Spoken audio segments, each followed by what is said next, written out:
Half-Life X is a hot topic right now, and since Valve loves trying out new ideas, here are 40 cancelled Valve games that almost released. Submarine was one of Valve's first game concepts in 1996 before Half-Life.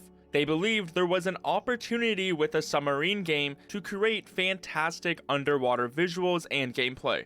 Not much is known, but Gabe Newell has said the Submarine game would have required us to do our own engine from scratch. It was a science fiction submarine game. It wasn't really like the World War II submarine games you would expect. The stealthiness of it, we were really interested in exploring that, but doing it in a future context. We didn't really get far enough along to know what was possible and what wasn't, as once they got the Quake engine, they cancelled the game altogether. Valve replaced the project and started work on Prospero in 1996. This was a third-person story-driven adventure game with Alyx as the protagonist before shifting into a more multiplayer title. Gabe Newell explains, Prospero was about a library and was headed up by Greg Coomer. It was about all sorts of cryonics and magic. You had helped create this library a long time ago, and you were downloaded into the library to build these sort of modified versions of yourself. The library then gets attacked, and so it keeps creating versions of you to try to defend it. But they all keep going mad and create tall, crazy versions of you and scatter them around. It's just recreated a young version of you and said, I am going to bring back the original you so you don't remember creating the library or anything. So you would go into these different worlds and figure out how to get the library turned back on. Mark Laidlaw said it straddled the line between single player and MMO. There were all sorts of possible plots, but we never got far enough. Gabe explained, we were still doing Prospero in early 1998, then we ended up pulling the plug on that. The big problem was that it was too ambitious. Although never released, many of Prospero's original ideas made it into Steam, Half-Life, and the Portal series. In 1998, Valve was working on a new multiplayer title, Valve's Team Fortress. This was planned to be a more realistic approach to the original Quake Team Fortress that was released in 1996, as Valve's Team Fortress was a class-based first-person shooter with vehicles like a tank and truck. It was shown at that year's E3 and was said to include 20 maps. The classes were a bit different from what you know today. Valve continued working on the game up until 1999, when they decided they wanted to work on a gold source version to the original 1996 Team Fortress, which eventually became Team Fortress Classic.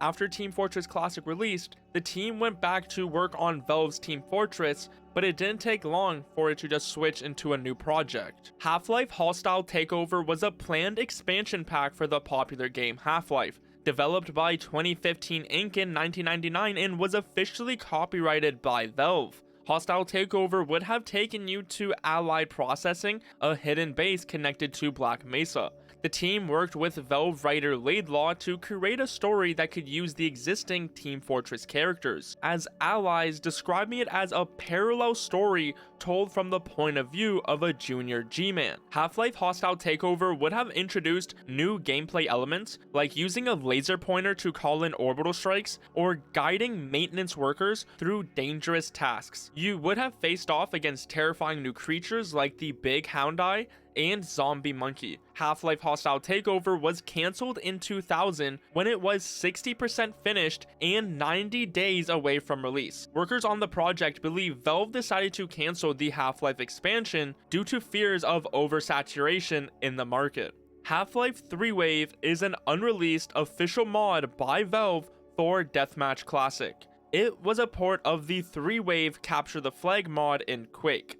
Its creator, Dave Kirsch, was hired by ID to make Capture the Flag for Quake 2, before later joining Valve and working on Half-Life Threewave. Players had no clue about it being developed up until 2003 in a large Half-Life 2 leak, which included a folder called W Mods. It wasn't until 2016 players were able to run the mod and get it playable, which revealed Valve's cancelled Half-Life Threewave. To this day, there is no confirmed reason why Valve abandoned this project. Team Fortress 2 Brotherhood of Arms is a cancelled Team Fortress game. It was to be a standalone sequel to the original Team Fortress and a reboot of Valve's Team Fortress that started getting worked on back in 1999. Unlike released Team Fortress games, this version was all about realism, so there was no more rocket jumping. Weapons were based on real-life guns, and classes had more specific roles. When you would use your mic, your player's mouth would also move. There would be a limited amount of lives for each player, depending on the map. For example, Robin Walker explained that one of their maps only gave a person 1 life. If that person died, they would have had to wait out the rest of the match. There was overall a lot of footage and announcements from the very early 2000s from this version of Team Fortress 2, known as Brotherhood of Arms. This version of TF2 eventually got scrapped, but many of its features were seen in later Valve games like voice chat. Teebo Kai was one of Valve's first attempts to expand out of the PC market in the year 2000.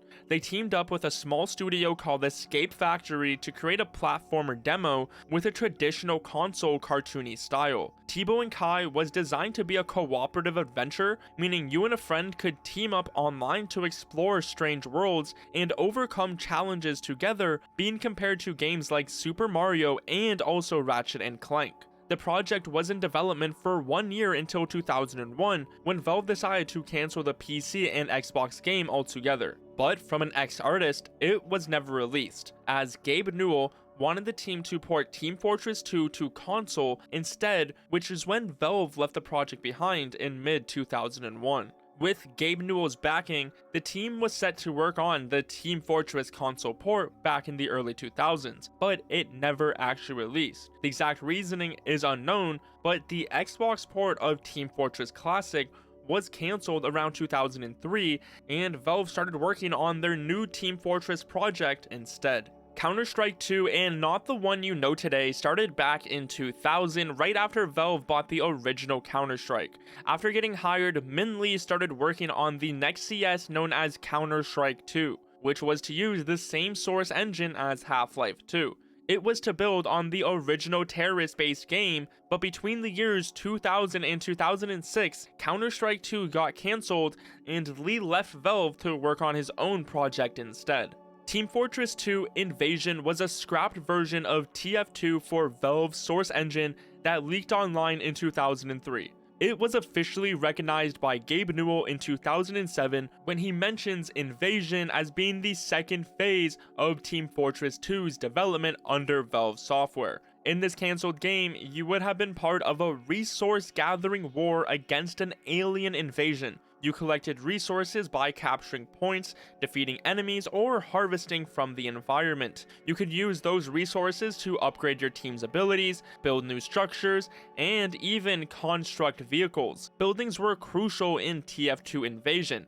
Bunkers, buff stations, vehicle bays, and a bunch of others provided defensive and offensive capabilities. As a member of a specific class, you'd have unique abilities and roles. Recon, for example, might excel at stealth and infiltration, while Defender could specialize in building and defending structures. Team Fortress 2 Invasion was completely scrapped, and nothing in this cancelled version would appear in the released version of TF2 you know today. Terror Strike was an early prototype of Left 4 Dead gameplay created using Counter-Strike Condition Zero assets. 4 players took on the role of terrorists attempting to plant a bomb and defend it against endless waves of zombie-like counter-terrorists. Originally developed by Turtle Rock Studios, Terror Strike was part of Counter-Strike Condition Zero.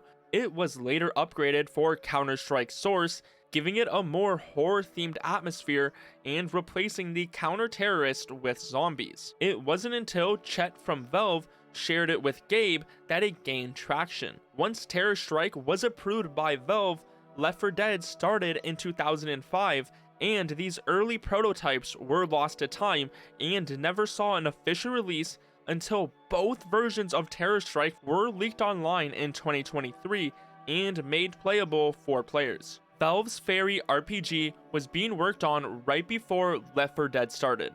In an interview, Gabe Newell and Valve employees said, "There was the Flying Fairy game, that, when stabbed, it turned into Left 4 Dead. Eric says it was a weird prototype game that had spells based on movement and mouse gestures. It was so bad. Gabe says it was a useful failure to us, because it was so clearly dumb that it made us say, okay, what are we actually good at that we can do instead? You wanted to ask yourself, how could we make a game that was this bad? It wasn't really an RPG, it was this action fantasy sort of role-playing game that had no story. So we never got Valve's cancelled fairy game, but instead Left 4 Dead. Half-Life 2 Episode 3 was officially announced May 2006 with a release for Christmas 2007.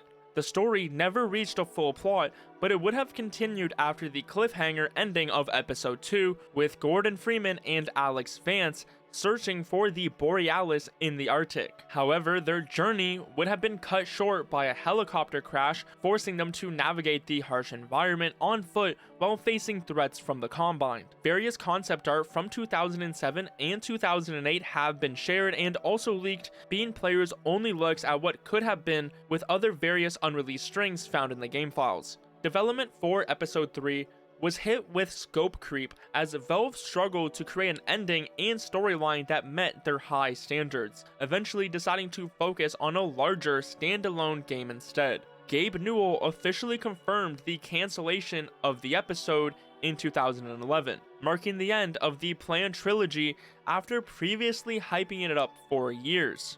After Orange Box, we have to get episode 3 out. We know how the trilogy ends, or it's going to be episode 3, so we can finish off this trilogy and whatever we end up doing with episode 3. Our plan for Half-Life is to get through these 3 episodes. We are at the midpoint in our trilogy of episodes, which will conclude in episode 3.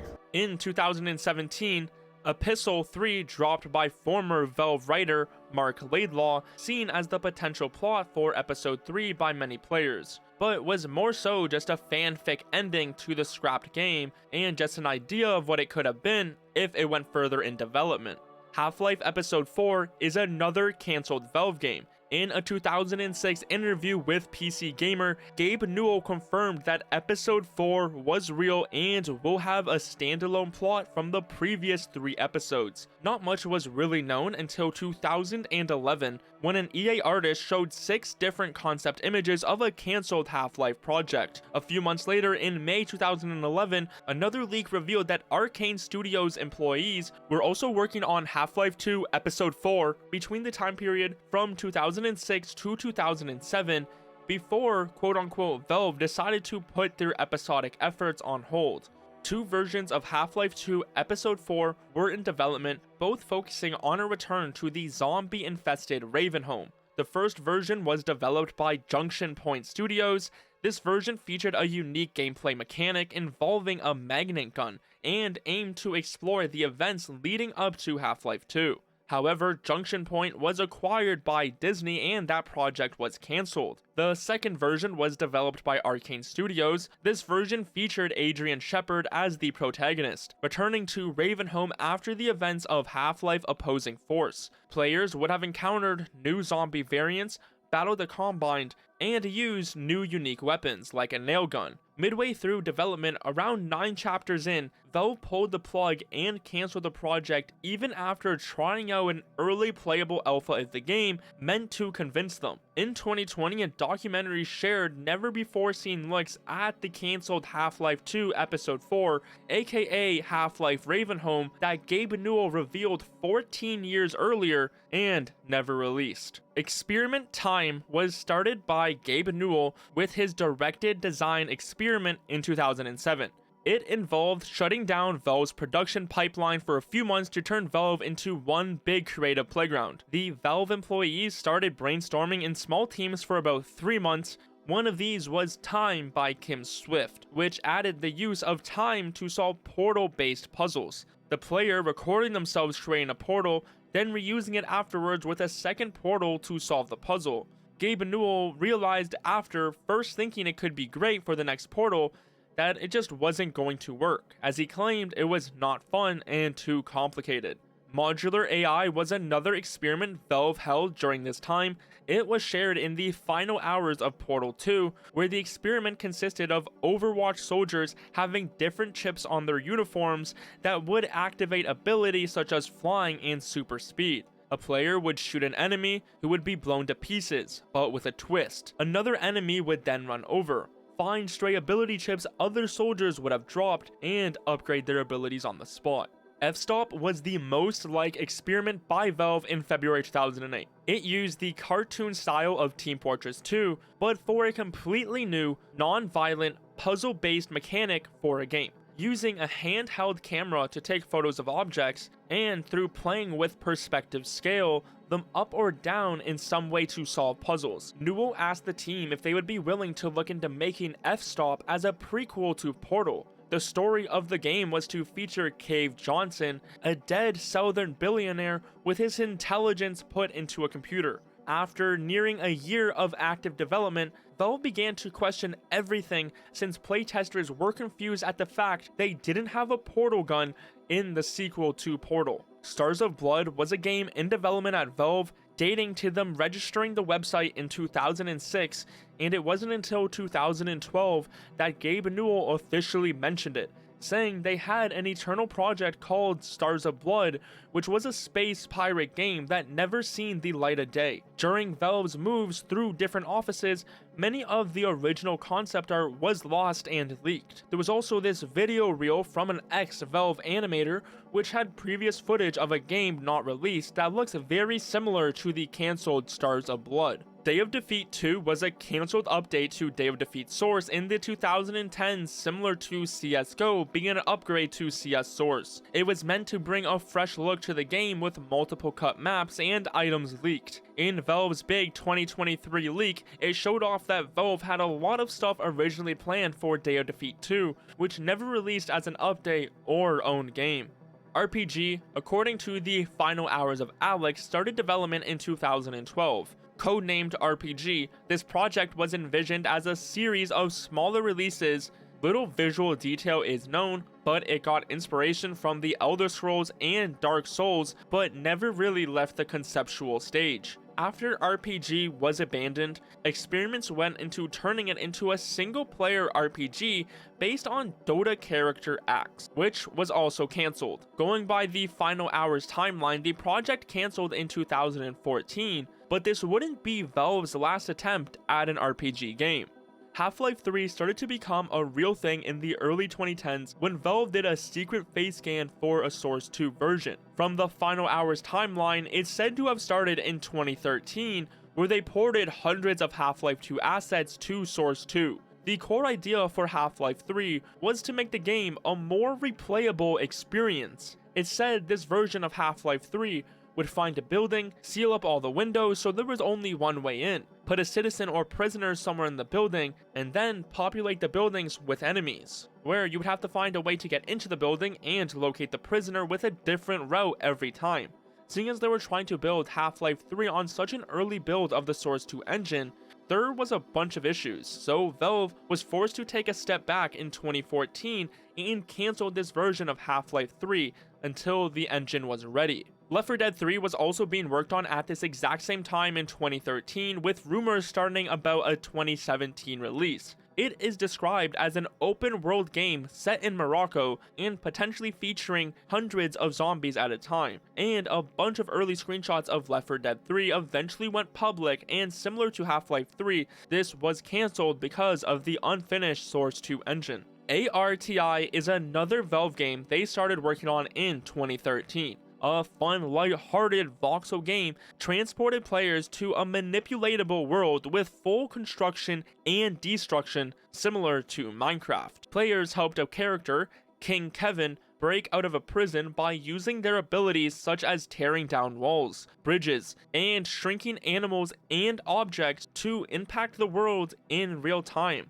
An unreleased script for the game was shared. It was in development up until 2017 as it got switched into a VR game, where it was eventually cancelled and dropped once again. Alyx and Dog was planned to be Valve's first VR spin-off of the series, which Gabe Newell first brought up the idea back in 2007. It would have let Valve and the player explore the wider Half-Life world, but it never actually got out of the concept phase. With this being one of the only concepts we have received publicly, it was Valve's first take on VR Half-Life, and was similar to what we got for Alyx, but with a lot less City 17. The Half-Life 3 2015 build. Despite the first version getting cancelled a few years earlier, this build was reported to feature a focus on stealth and exploration, with players navigating a vast, open-world environment. The Combined were said to be more challenging than ever. Half-Life 3 could have taken us to new areas of horror for the series. Unfortunately, this version of Half-Life 3 never progressed beyond the early stages of development. The reasons for its cancellation remain unclear, but it's likely due to Valve shifting priorities and Half-Life in VR becoming a bigger focus. Half-Life's Borealis VR experience was revealed by Mark Laidlaw, a former Valve writer, in an interview that went over the Half-Life VR game codenamed Borealis, which was cancelled due to its premature development. The game would have explored the Aperture science ship and its connection to the 7-Hour War. While Laidlaw initially resisted the idea of connecting Half-Life and Portal, he eventually developed a scenario that would tie the two universes together. There was even talk of a fun VR minigame where players would fish off the bow of the ship. However, Valve ultimately decided to focus on other projects where it was in development for less than a year during 2015. HotDog was Valve's attempt to make a VR Left 4 Dead 3, so players didn't know what it was in late 2015. Robin Walker said, "In early 2016, I was sitting in a meeting with the Vive team, and I remember thinking to myself, we should really be supporting their efforts with a full-scale VR game." So, HotDog ended there. Left 4 Dead also had an unreleased AR game, as Jerry Ellisworth, an AR specialist who worked at Valve, said this in an interview a few years ago. We took Left 4 Dead and we hacked it apart and took the director out of it, and we were using a wand, and we were letting one person sit on the couch while someone else played on the TV. And the person on the couch sitting next to him was dropping health packs and zombies into the map while their friend played on the TV. It was insanely fun. Valve's Expiration Date was a short-lived animated series based on the Team Fortress 2 universe. Started in the early 2010s, the series aimed to expand the world of Team Fortress 2 with a focus on the mercenaries. Despite a promising start, production was plagued by delays and ultimately cancelled by Adult Swim. Valve continued working on the project, and the finished pilot was released in 2014. However, the extended cut, unfinished scripts, and original screenplay remained unreleased. While Expiration Date offered a glimpse into the potential of a Team Fortress 2 animated series, its cancellation left many fans wanting more. Shooter was Valve's aborted attempt to create a Half-Life themed experience inside VR's lab. Instead of a rich narrative that expanded the Half-Life story, Shooter was an arcade-style shoot-'em-up, with quick in-universe gunplay scenes explained to be like a Half-Life theme park. Final Hours states that the project was ultimately pulled from release over concerns that Valve wouldn't be able to finish it in the project's limited 8-month development window, leading to the original Half-Life VR experience getting cancelled. SimTrek was Valve's flight simulator that is a virtual reality game developed primarily by the creators of the Kerbal Space program. It was cancelled during the development of Half-Life Alyx, and the original team working on the project is no longer at Valve, cancelling this VR experience. Portal VR has been a big rumor since Valve started working on virtual reality, with multiple hints that they had something in the works. In an interview with Valve game developers, they mentioned this about Portal VR. So we looked at various IPs, and yup, Portal was one of them. We didn't get very far in that. Without the ability to move freely, many of the game's core puzzles would become impossible. This led to them focus on developing mechanics that allowed players to manipulate the environment and solve puzzles using portals. So we never got a Portal VR.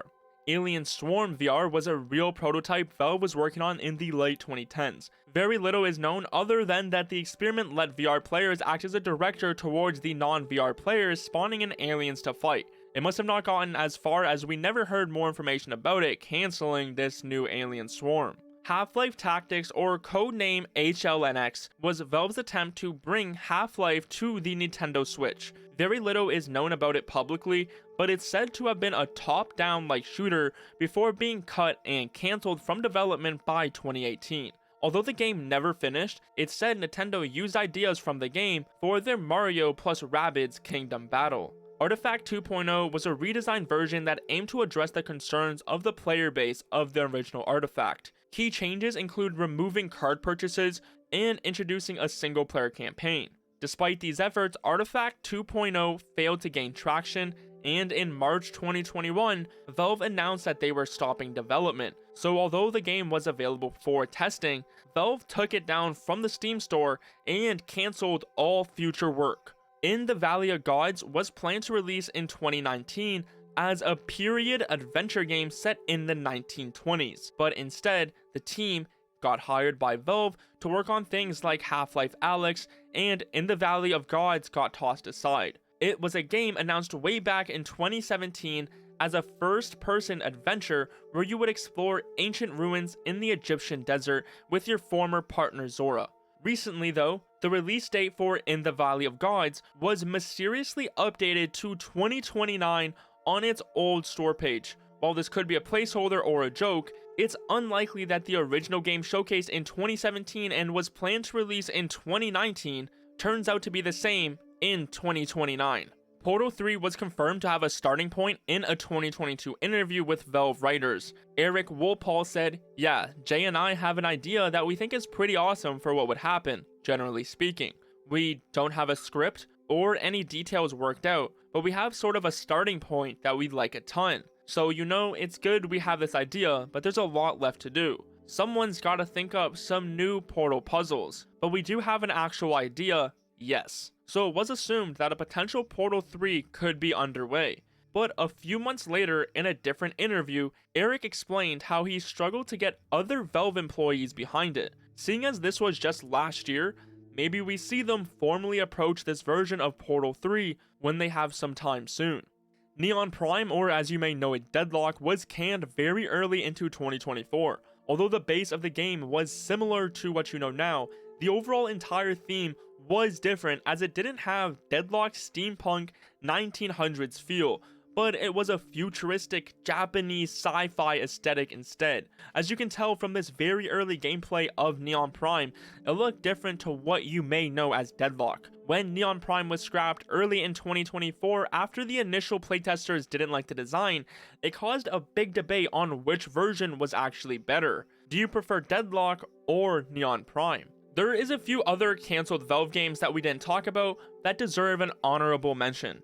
The Crossing. While The Crossing was primarily developed by Arcane Studios, Valve played a significant role in its early stages by providing them with the source engine and Valve's expertise in game development. The Crossing was a unique first-person shooter that blended single-player and multiplayer gameplay. Set in a dystopian Paris, players would have navigated through parallel realities and various enemies or players. The collaboration between Valve and Arcane was cut short when The Crossing was cancelled in 2009. The black box was originally planned to release alongside the orange box. It was said to ship for the PC, and although technically not its own game, there was very limited copies given out to people who bought specific graphics cards right before it got cancelled for unknown reasons. Valve had to gift subscriptions to Steam to compensate the people who paid early. Valve's Steam VR demos were a collection of early virtual reality experiences. Created around 2015 in Unity, these demos were for early testers of Valve's Vive. The demos included an early version of the VR shooter